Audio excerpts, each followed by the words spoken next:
ओम शांति।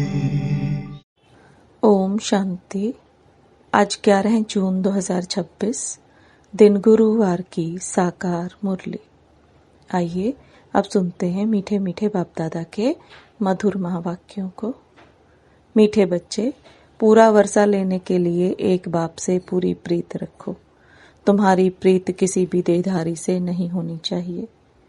प्रश्न, जो अपने दैवी संप्रदाय के होंगे उनके सामने कौन से अक्षर घूमते रहेंगे? उत्तर, जब तुम उन्हें बताएंगे कि बाप को याद करने से विकर्म विनाश होते हैं और देवी देवता धर्म की स्थापना होती है, तो यह अक्षर उनके सामने घूमते रहेंगे। उनकी बुद्धि में आएगा हमें देवता बनना है, इसलिए हमारा खान पान शुद्ध होना चाहिए। गीत। भोलेनाथ से निराला, गौरीनाथ से निराला कोई और नहीं। ओम शांति। भोलानाथ के बच्चे सुन रहे हैं किससे? भोलानाथ से। भोलानाथ शिव को ही कहा जाता है, उनका नाम ही शिव है। भोलानाथ के बच्चे अर्थात शिव के बच्चे। आत्माएं सुन रही हैं इन कानों से। अभी तुम बच्चे आत्म अभिमानी बने हो। बच्चे टेप पर भी मुरली सुनते हैं तो समझते हैं शिव बाबा हमको अपना परिचय देते हैं। मैं सभी आत्माओं का बाप हूँ, जिसको तुम परम पिता परम आत्मा यानी परमात्मा कहते हो। उनको सदैव फादर ही कहते हैं। कौन कहते हैं कि वह फादर है? आत्मा। आत्मा को अब ज्ञान मिला है और कोई मनुष्य मात्र को यह ज्ञान नहीं है। हम आत्मा को दो बाप हैं, एक साकार एक है निराकार। वह परम पिता है, यह समझाने और कोई दे न सके। बाप के सिवाय और कोई यह पूछ न सके। बाप ही पूछते हैं तुम जो कहते हो परम पिता परमात्मा गॉड फादर, वह तुम किसके लिए कहते हो? क्या लौकिक बाप के लिए व पारलौकिक बाप के लिए? लौकिक फादर को गॉड फादर कहेंगे। हिंदी में अक्षर भी है परम पिता, वह तो एक ही निराकार है। ईश्वर, प्रभु व भगवान कहने से बाप सिद्ध नहीं होता। गॉड फादर अक्षर अच्छा है। आत्मा ने कहा वह हमारा गॉड फादर है। लौकिक फादर तो सिर्फ शरीर का बाप है।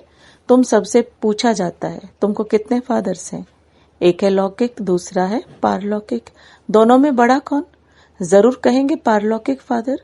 उनकी महिमा है सब पतितों को पावन बनाने वाला पारलौकिक बाप। यह भी अभी तुम समझते हो, दुनिया में यह कोई भी नहीं समझते। बाप ने समझाया है तुमको पारलौकिक बाप से प्रीत है। औरों की है विनाश काले विपरीत बुद्धि। विनाश का भी समय है। वही महाभारत की लड़ाई अब लगनी है। एरोप्लेन, टैंक्स आदि एक दो को सप्लाई कर रहे हैं, सबको देते जाते हैं। पैसे से जिसको जो चाहे उनको देते जाते हैं, उधार पर भी लेते हैं। तो प्लेन, बारूद आदि यह सब खरीद करते हैं। यह सब चीजें बड़ी महंगी होती हैं। विलायत वाले बनाते हैं, वह फिर बेचते रहते हैं। भारतवासी थोड़े ही प्लेन, एरोप्लेन आदि बेचते हैं। यह सब चीजें बाहर से आई हुई हैं। अब जो चीज खरीद करेंगे सो जरूर काम में लाएंगे, फेंकने के लिए थोड़े ही लेंगे।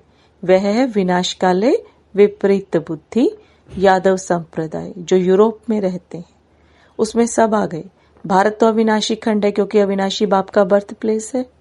बाप आते ही तब है जब पुरानी दुनिया खत्म होनी है, और जन्म वहां लेते हैं जहां कभी खत्म नहीं होना है। बाप आया था तब तो शिव जयंती मनाते हैं, परंतु उनको यह पता नहीं है कि शिव बाबा कब आते हैं। आते भी उस समय है जबकि विनाश के लिए तैयारियां हो रही हैं। अब बाप कहते हैं वह है यूरोपवासी यादव संप्रदाय, जो सतयुग में होते नहीं। न बौद्धि न क्रिश्चियन आदि होते हैं। अब बाप कहते हैं उन्हों की है विनाश काले विपरीत बुद्धि, क्योंकि परमात्मा बाप को सर्वव्यापी कह देते हैं। तुम हो विनाश काले प्रीत बुद्धि। तुम बाप को जानते हो, तुम समझते हो हमने 84 जन्म लिए हैं। 84 जन्मों में पाप आत्मा तमो प्रधान बन गए हैं। भारतवासियों ने ही 84 जन्म लिए हैं। अब नाटक पूरा होता है, सबको वापस जाना है। तुमको बाप राजयोग सिखा रहे हैं। यह है सबकी कयामत का समय, अर्थात मौत का समय। तो उन यादवों की भी ईश्वर से प्रीत नहीं है, इसलिए विनाश काले विपरीत बुद्धि कहा जाता है। कोई भी देहधारी मनुष्य से प्रीत नहीं लगानी है। वह तो है रचना, उनसे वर्षा मिल ना सके। भाई को भाई से वर्षा थोड़ी ही मिलता है। ये तो अच्छी रीति से समझाया जाता है। तुम बच्चे अभी समझते हो। उनकी है विनाशकाले विपरीत बुद्धि और तुम्हारी है प्रीत बुद्धि। इसमें भी जो तीव्र प्रीत वाले हैं, बाप से पूरी प्रीत रखते हैं, हम बाबा से 21 जन्म स्वर्ग का वर्षा लेते हैं। वह बाबा ही सत्य बताते हैं और कोई से प्रीत नहीं रखनी है। जब नया मकान बनाते हैं तो फिर नए मकान से प्रीत लग जाती है। समझा जाता है पुराना मकान टूट जाना है, तो हम भी पुरानी दुनिया से दिल तोड़ते जाते हैं।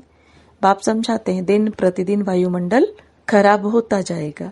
देखते हो कितने हंगामे होते हैं, तो समझेंगे कि बस अभी यह खल्लास होते हैं। हमको जाना है नई दुनिया में, तो नई दुनिया को याद करना पड़े। बेहद के बाप और वर्षे को याद करना है, और कोई को याद करने से कुछ मिलेगा नहीं। मनुष्य भक्ति मार्ग में तो कितना याद करते हैं, माँ बाप मित्र संबंधियों को याद करते हुए भी फिर देवी देवताओं को कितना याद करते हैं। पानी में स्नान करते हैं, उनको पतित पावनी कहते हैं। दिखाते हैं तीर मारा और गंगा निकल आई, गंगा जल मुख में देते हैं।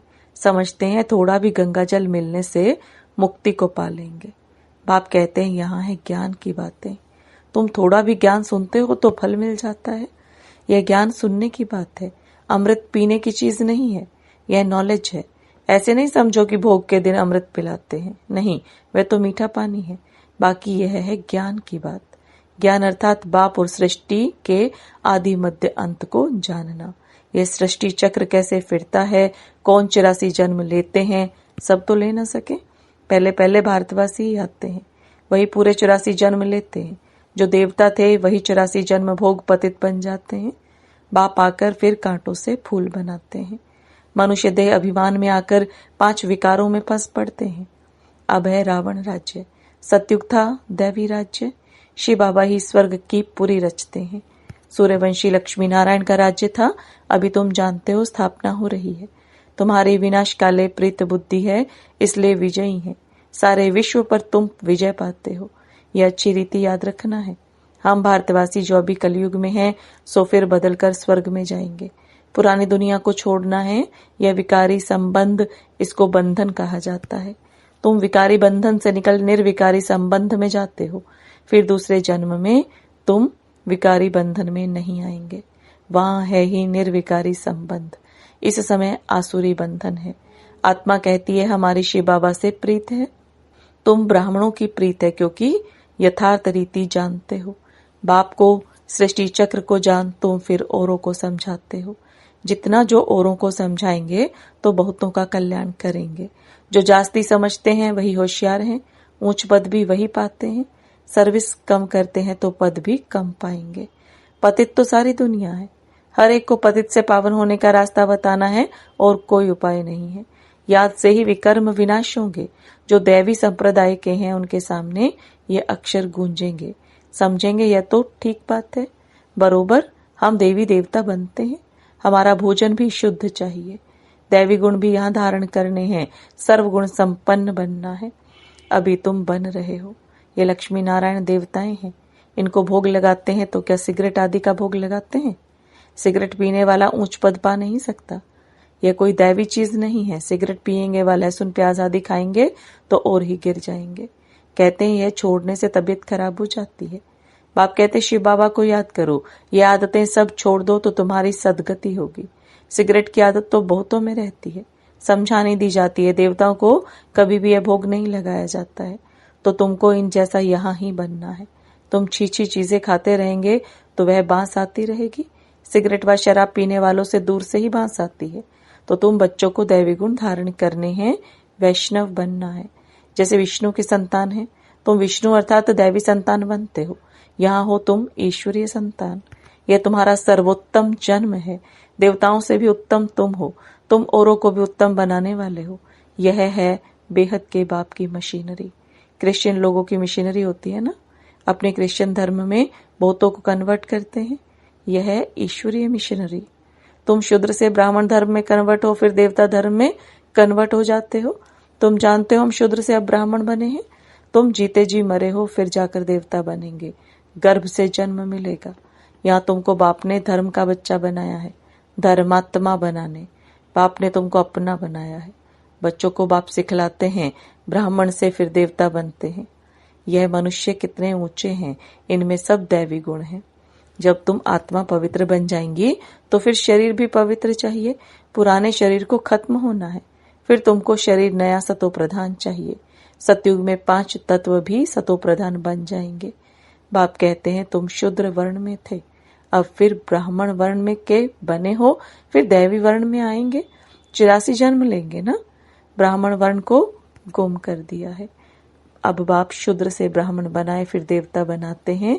अब तुम ब्राह्मण हो, चोटी बाजोली होती है ना। अभी ब्राह्मण है, फिर देवता, क्षत्रिय, फिर ब्राह्मण बनेंगे। इसको चक्र कहा जाता है। अभी तुम ब्राह्मण वर्ण में हो, यह नॉलेज अभी है, फिर तो प्रारब्ध मिल जाएगी, वहां सदा सुखी रहेंगे। 21 जन्म नंबरवार इस समय के पुरुषार्थ अनुसार। कोई राजाई घराने में, कोई प्रजा में जाएंगे। राजाई घराने में सुख बहुत है, फिर कलाएं कम होती हैं। तुमको 84 जन्मों का ज्ञान मिला है, स्मृति आई है। बाप आकर समझाते हैं, मीठे मीठे बच्चों, तुम्हारे अब 84 जन्म पूरे हुए हैं। कोई ने 84 जन्म 80, 50 या 60 जन्म भी लिए हैं। सबसे जास्ती तुम भारतवासी सुख देखते हो। इस ड्रामा में तुम्हारा नाम बाला है, देवताओं से भी तुम ऊंच हो। तुम जानते हो हम सब पूज्य बनते हैं। सतयुग में हम किसी को भी पूजते नहीं, न हमको कोई पूजते हैं। वहां हम हैं ही पूज्य, फिर कलाएं कम होती जाती हैं। हम पूज्य से फिर पुजारी बन माथा टेकते हैं। द्वापर में हम पुजारी बनना शुरू करते हैं, अंत में फिर सभी व्यभिचारी बन जाते हैं। ये शरीर 5 तत्वों का बना हुआ है, उनकी कोई बैठ पूजा करते हैं तो उसको कहा जाता है भूत पूजा। हर एक में 5 भूत हैं। देह अभिमान का भूत, फिर काम क्रोध का भूत। भूत संप्रदाय कहो अथवा आसुरी संप्रदाय कहो, बात एक ही है। बाप आकर फिर दैवी संप्रदाय बनाते हैं। बाप आते हैं भूतों से छुड़ाने और अपने साथ योग लगाए देवता बनाने। गुरु नानक ने भी महिमा गाई है कि परम पिता परमात्मा ने मनुष्य को देवता बनाया, वही पतितों को पावन बनाने वाला है। अच्छा, मीठे मीठे सिकिलदे बच्चों प्रति माता पिता बाप दादा का याद प्यार और गुड मॉर्निंग। रूहानी बाप की रूहानी बच्चों को नमस्ते। रूहानी बच्चों की रूहानी बाप दादा को याद प्यार, गुड मॉर्निंग और नमस्ते। धारणा के लिए मुख्य सार। ब्राह्मण से देवता बनने के लिए जो भी चीची आदतें हैं उन सबको छोड़ना है। शूद्रों को ब्राह्मण धर्म में कन्वर्ट कर देवता बनाने के लिए ईश्वरीय मिशन के कार्य में सहयोगी बनना है। शराब, सिगरेट या जो भी गंदी आदतें हैं वह निकाल देनी है। इस विनाश काल के समय में एक बाप से सच्ची प्रीत रखनी है। पुराना मकान टूटने वाला है, इसलिए इससे दिल निकाल नए से लगानी है। वरदान। श्रेष्ठ कर्म द्वारा सिमरण योग्य बनने वाले योग युक्त युक्ति युक्त भव। श्रेष्ठ कर्म द्वारा सिमरण योग्य बनने वाले योग युक्त युक्ति युक्त भव। अब बाप दादा के वरदान को विस्तार में समझेंगे। आपका एक एक कर्म जितना श्रेष्ठ होगा उतनी ही श्रेष्ठ आत्माओं में सिमरण किए जाएंगे। भक्ति में नाम का सिमरण करते हैं, लेकिन यहाँ जो श्रेष्ठ आत्माएं हैं उनके गुणों और कर्मों को मिसाल बनाने के लिए सिमरण करते हैं। तो आप श्रेष्ठ कर्मों के आधार पर सिमरण योग्य बनते जाएंगे। इसके लिए योग युक्त बनो। योग युक्त बनने से हर संकल्प, शब्द व कर्म युक्ति युक्त अवश्य होगा। उनसे अयुक्त कर्म व संकल्प हो ही नहीं सकता। यह भी कनेक्शन है। स्लोगन। निमित्त और निर्माण चित्त यही सच्चे सेवाधारी के लक्षण हैं। निमित्त और निर्माण चित्त यही सच्चे सेवाधारी के लक्षण हैं। ये अव्यक्त इशारे। सदा हर्षित रहने के लिए अपनी नेचर को सरल बनाओ, सहनशील बनो। सरल चित्त नेचर होगी तो हर्षित रहने के साथ नयनों से, मुख से और चलन से मधुरता प्रत्यक्ष रूप में दिखाई देगी। अभी मुख से कटु वचन नहीं निकलेंगे। उनका दिल, दिमाग, बोल सब एक समान होगा। दिल में एक, बोल में दूसरा, यह सरलता की निशानी नहीं है। सरल स्वभाव वाले सदा निर्माण चित्त, निरअहंकारी, निस्वार्थी होते हैं। ओम शांति।